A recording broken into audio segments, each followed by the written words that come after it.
Bienvenue sur Clapotis. Aujourd'hui, c'est un épisode un peu spécial puisque je vais laisser la parole à l'un de nos experts en prise de parole qui est Mathieu Mottin. Il vous expliquera et vous donnera surtout des précieux conseils pour passer cette fameuse épreuve orale.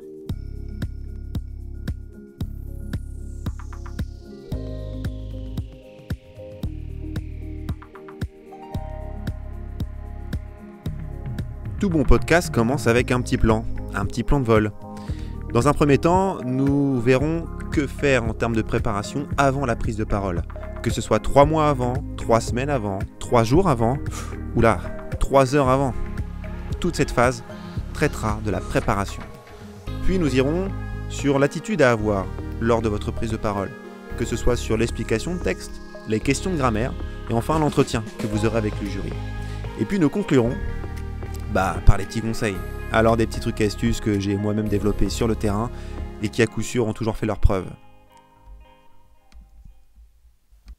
Alors oui, je vous entends déjà, prendre la parole, ça fait flipper. Prendre la parole en public, ça fait stresser. Et puis rien que d'y penser, je commence à devenir tout rouge. Ah là là, est-ce que je suis assez intelligible ? Est-ce que je m'exprime correctement ? Quel ton je dois employer ? Alors ces questions-là, je me les suis forcément posées à un moment donné dans ma carrière. Et c'est complètement logique. Je me présente, je m'appelle Mathieu Mottin, je suis directeur pédagogique et cofondateur de l'entité Good Journey, qui a pour but de remettre l'apprentissage au cœur du débat, de redonner le goût de l'apprentissage en prenant 2 composantes importantes et essentielles. La première, c'est l'analyse sociologique des apprenants, en somme, ce que vous aimez regarder et ce que vous aimez écouter, et puis les résultats des études du cerveau, les fameuses neurosciences. Et avec ces 2 composantes essentielles, oui, nous pouvons créer et proposer des contenus adaptés aux apprenants de nos jours. Mais avant de lancer cette entité Good Journey, j'ai effectué un bac marketing, puis un BTS NRC, négociation relations clients, que j'ai fait en alternance. Et cette alternance s'est effectuée dans un organisme de formation qui dispensait des formations dans le pôle médical dans le monde entier. Et bien, dès l'âge de 19 ans, j'ai dû m'y mettre. Prendre la parole en public 200 fois par an pendant 6 ans, sur un sujet médical avec des termes extrêmement complexes que je devais expliquer, et en face de moi, une quantité de publics totalement différents les unes par rapport aux autres. Que ce soit des médecins, des chercheurs en laboratoire, des directeurs marketing, des lycéens, des aides-soignants, des infirmiers, bref, tout un tas de types de publics et dans différents pays. J'ai réussi à mettre au point quelques bons conseils, des trucs et astuces pour que vous réussissiez votre prochaine prise de parole. Un de mes associés me dit souvent « l'important c'est le mental ». Alors il me fait une vulgaire blague, vous l'aurez compris, entre le fromage et mental et le mental. Bref, son humour est douteux, mais c'est pas là-dessus qu'il faut vraiment focaliser. 3 mois avant la prise de parole, la première chose à faire, c'est déjà de s'assumer en tant que personne. On a nos forces, on a aussi également nos faiblesses. On est tous différents, nous sommes humains. L'humain est une source indéfinie, infinissable de faiblesses. Mais l'important, c'est de connaître ses faiblesses. Je vous propose de réaliser un tableau qui est souvent réalisé dans l'entrepreneuriat sous la base d'un SWOT. Une analyse SWOT permet de mettre en évidence 4 grandes composantes. Les forces, les faiblesses, les opportunités et puis enfin les menaces. Dans la partie des forces, vous pourrez énumérer l'ensemble de vos qualités. Extraverti, souriant, à l'aise, sociable, bref, la liste est longue. Dans les faiblesses, à l'inverse, vous mettrez malheureusement vos petits défauts. Introverti, ma voix n'est pas assez forte, j'ai du mal avec le social, je suis très souvent seul dans mon coin. Toutes ces choses-là, vous pourrez en faire la liste. Dans les opportunités, là, c'est un axe d'amélioration. Mettez simplement les points sur lesquels vous pourrez facilement travailler. J'ai une petite voix, c'est une chose que vous pourrez travailler facilement. Et puis enfin dans les menaces, n'hésitez pas à lister, cette fois-ci, toutes vos mauvaises habitudes. Exemple, les tics de langage. Vous savez oui, c'est une mauvaise habitude, c'est un tic de langage qu'il faut rapidement corriger. Eh bien, toutes ces informations-là, vous pourrez les mettre dans les menaces. Et une fois que vous aurez ce magnifique tableau devant vous, oui, vous pourrez vous dire « je me connais un petit peu plus ». C'est la base de toute préparation face à une prise de parole.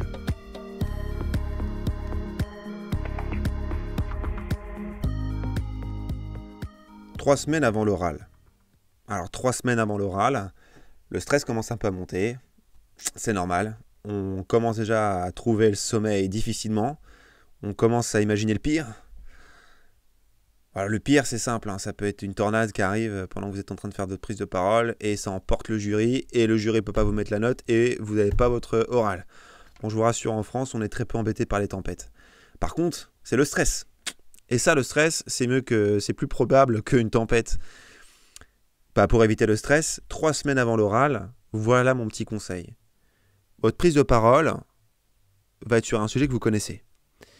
Lorsqu'on connaît un sujet, la réponse la plus facile, cérébralement parlant, va être « tiens, je vais apprendre tout par cœur et j'aurai juste à réciter comme une poésie ». Bon, le problème d'apprendre quelque chose par cœur, à moins que vous ayez une mémoire extraordinaire et que vous connaissiez votre mémoire, ce qui est très rarement le cas, va vous générer des trous de mémoire. Et le fait de rien que penser que potentiellement vous pourriez avoir des trous de mémoire, va vous générer des trous de mémoire. C'est le serpent qui se mord la queue.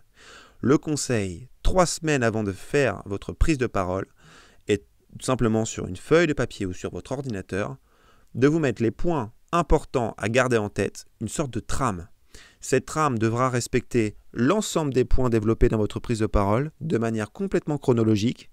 Cette trame vous permettra simplement d'apprendre juste les mots faisant les liaisons sur la prise de parole dans son entièreté.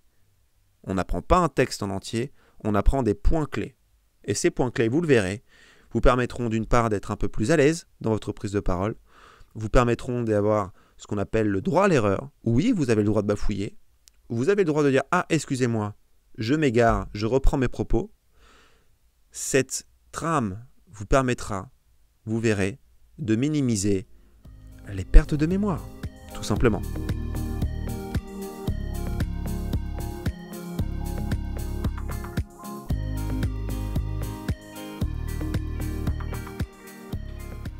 Est venu le temps de vous parler du moment tant attendu, le jour J. Alors, on est à 3 heures de la prise de parole. On vous dépose en voiture, vous venez en transport. Déjà, durant ce temps de transport, gardez en tête une chose, c'est que vous allez réussir cet oral. C'est un petit peu comme un coach face à un boxeur. Il va lui dire que c'est le meilleur. Et bien là, c'est vous, votre propre coach. Le but est de vous motiver. Vous êtes préparé, votre corps va bien. Dans votre tête, tout va bien. Vous avez un objectif, il est clair, c'est de réussir cette prise de parole. Et continuellement, 3 heures avant, 2 heures avant, 1 heure avant, répétez-vous ces messages. Vous allez y arriver. Ensuite, vient le moment de l'entrée dans ce couloir où d'autres étudiants comme vous attendent leur tour. Ou alors, tout l'inverse, vous êtes complètement seul. Ce moment est le moment de l'attente. Alors, lors d'une attente, le stress arrive. C'est normal. Plus vous attendez, plus vous pensez. Et lorsqu'on pense, on va très rapidement penser à mal plutôt que penser au bien. Eh bien, je vous propose dans ce moment d'attente de commencer à discuter. Alors avec d'autres étudiants, avec une personne qui gère l'accueil, avec une personne qui est dans le couloir, quelle qu'elle soit, quelqu'un que vous ne connaissez pas ou quelqu'un que vous connaissez. Le but est de vous occuper l'esprit. Plus vous parlez, plus vous aurez de facilité à prendre la parole. Il n'y a rien de plus pire que de ne rien dire pendant des minutes et d'arriver devant un jury et d'ouvrir la bouche. On aura un sentiment de bouche sèche, un sentiment de stress important. Voilà pourquoi je préconise le fait de parler avant de prendre votre prise de parole. Ensuite, lorsque vous arriverez devant ce jury, eh bien sachez une chose, c'est que le jury en a vu avant vous, il en verra après vous. Et ce jury, c'est ni plus ni moins que les êtres humains, comme vous et moi. Et chaque être humain, lorsqu'il voit différentes personnes passer devant lui, eh bien, a tendance à s'ennuyer, surtout quand les prises de parole ne sont pas bonnes. Afin de sortir du lot, lorsque vous arriverez devant ce jury, je vous conseille de trouver une accroche humoristique, une accroche sur le lieu dans lequel vous donnez votre prise de parole, une accroche sur la météo. S'il y a une tornade à l'extérieur, vous pouvez en parler. Bref, le but est simple, d'attirer l'attention du jury pour qu'il puisse simplement se dire « Ah, tiens, celui ou celle-là, je vais l'écouter parce que dès le début, il m'intéresse. Ensuite, une fois que vous avez sollicité l'intérêt de votre jury, n'hésitez pas à avouer le fait que vous soyez stressé. Sachez que lorsqu'on avoue quelque chose, on se sent beaucoup mieux. Je vous donne un exemple. Mesdames et messieurs, je suis ravi d'être devant vous, mais sachez que je n'ai pas l'habitude de prendre la parole en public, alors je vous le dis, je suis stressé. Vous verrez alors que le jury en face de vous réagira d'une manière extrêmement humaine. Eux aussi ont connu le stress de leur première prise de parole. Ce sont des humains, tout comme vous. On peut se comprendre, croyez-moi. Ensuite, lorsque vous avez avoué votre stress, si vous en avez vraiment besoin, si vous avez ensuite attiré avec une accroche intéressante votre jury, il vous suffit juste de faire votre débâcle, c'est-à-dire de suivre votre trame. Alors si vous avez des trous de mémoire, encore une fois, n'hésitez pas à, pourquoi pas, le dire. Alors oui, ça peut paraître assez bizarre d'avouer ses erreurs, mais sachez que le jury est conciliant face à quelqu'un qui avoue et qui est maître de ses erreurs. Quelqu'un qui est maître de ses erreurs et qui arrive après cette erreur à trouver la solution, pour le jury, c'est une force impressionnante. Il va noter cette implication de votre part. Donc n'hésitez pas à avouer, quelles que soient vos forces et vos faiblesses. Ensuite est venu le moment, une fois que vous avez fait votre débâcle, une fois que vous avez fait votre trame, que vous avez dit ce que vous avez à dire, est venu le moment de conclure. Pour conclure, je vous donne ce conseil. Faites de l'humour. Et oui, l'humour reste le meilleur allié pour finir un discours. L'humour est un sentiment lié à la joie. Et dans notre cerveau, la joie permet un ancrage mémoriel assez important. Ce qui veut dire que lorsque le jury aura ce sourire, aura cette envie de rire sur votre blague, sur votre petit côté fun, eh bien ils auront un bon souvenir de vous. Et donc, cela permettra une notation un peu plus positive que si vous étiez parti en faisant la tête. Et oui. Voilà ce que je pouvais vous dire sur 3 heures avant votre prise de parole, c'est-à-dire vraiment du coaching, un auto-coaching mental sur votre objectif final qui est de réussir votre prise de parole. Et puis également ces petits conseils sur cette prise de parole. Que faire quelques minutes avant, s'occuper l'esprit, que faire pendant la prise de parole, attirer votre interlocuteur avec une accroche, faire votre débâcle, avouer vos faiblesses, rester vous-même, et puis enfin avoir une très bonne conclusion. Une fois ces 10 minutes d'explication linéaire du texte effectuées, je le sais, est venu 2 petites étapes, c'est-à-dire 2 minutes de questions de grammaire, et puis enfin 8 minutes d'entretien, d'échange pour convaincre le choix de l'auteur que vous avez fait parmi la liste. Dans un premier temps, les 2 minutes de questions de grammaire, c'est une discussion lambda. N'ayez aucun stress. Le public, une fois qu'il vous a écouté, n'oubliez pas qu'il a entendu une conclusion humoristique. Donc il va venir à vous avec un sourire à la tête, un sourire au visage, ou alors tout l'inverse. Vous allez avoir un jury qui a du mal à se dérider et qui restera complètement fermé. Aucune inquiétude. Certains jurys aiment laisser paraître quelque chose de froid, alors qu'en réalité, ils vous aiment bien. Lorsque vous aurez cet entretien avec ce jury pendant 2 minutes, je vous conseille de vous focaliser sur les points clés de la question. Lorsque vous allez écouter la question du jury, n'hésitez pas à reprendre avant de répondre les mots importants de la question. Cela permettra au jury de se dire « il a compris ce que j'ai voulu lui demander ». Une question simple donnera donc une réponse simple. Mais le but est de garder l'essence de la question du jury en reprenant les mots importants. Et puis, lors des 8 minutes d'entretien et d'échange, là, il va falloir un petit peu plus de préparation.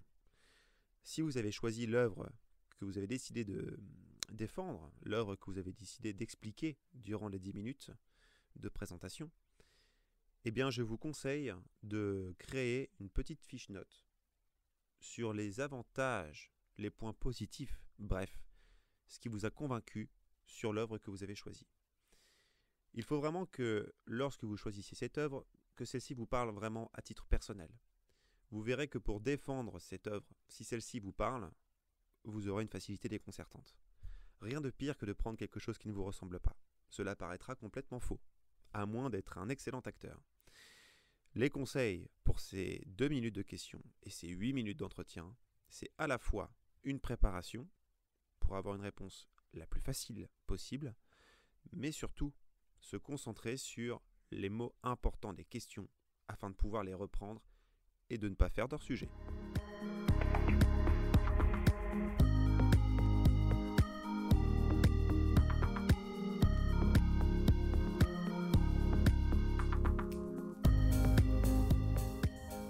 Après avoir pris la parole des centaines de fois, devant des publics constitués de quelques personnes jusqu'à des centaines, ce que je peux vous dire, c'est qu'on a beau être sûr de ses capacités, on a beau être sûr de ses possibilités, en termes d'éloquence, en termes de connaissances, bref, vous me suivez. Il y a une chose qui perdure et qui reste, c'est cette incertitude d'être parfait. Et cette incertitude fait de nous des êtres humains. Ce que je peux vous donner comme ultime conseil, c'est simplement de ne pas vous prendre trop la tête. Une prise de parole n'est ni plus ni moins qu'une explication à l'oral de ce que vous ressentez. Si vous êtes complètement en lien avec votre sujet, que vous avez travaillé ce sujet, en toute honnêteté, il ne devrait pas y avoir trop de problèmes. Mais j'ai quand même relevé 3 grands conseils que je pourrais garder. Le premier serait simplement, si on revient un petit peu en arrière dans ce podcast, de revenir sur le fait de s'assumer.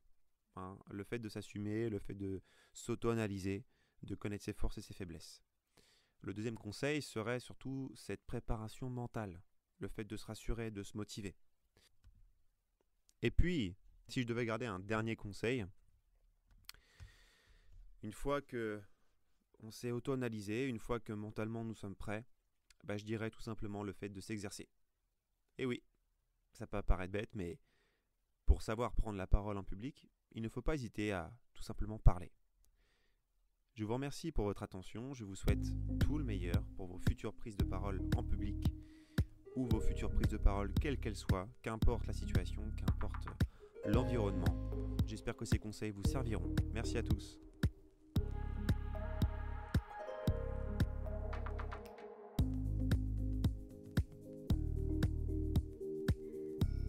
Un grand merci à Mathieu pour ses précieux conseils qu'il vient de vous délivrer dans cet épisode. J'espère qu'ils vous permettront d'améliorer vos entraînements, de vous dire que oui, tout est possible dès lors que l'on s'entraîne 3 mois, 3 semaines avant. Et bien sûr, 3 heures avant, c'est la gestion de stress comme il vous a dit. D'ici là, je vous donne rendez-vous pour un nouvel épisode de Clapotis et donc à très vite.